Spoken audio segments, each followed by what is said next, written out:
Malapit nang i-launch sa Pilipinas itong ating Nubia Neo 5 5G. Excited na ba kayo? Quick unboxing muna natin.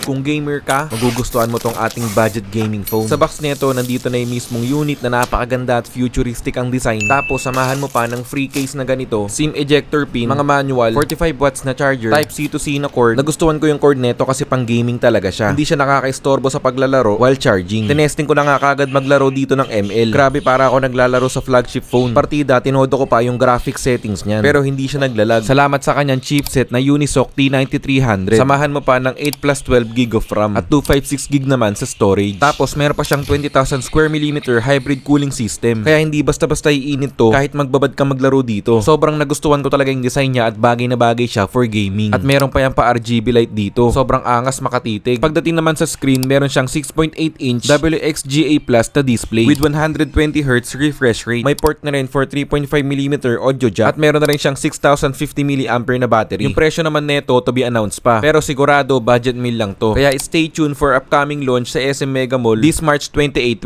2026. See you there. Thank you for watching and God bless po.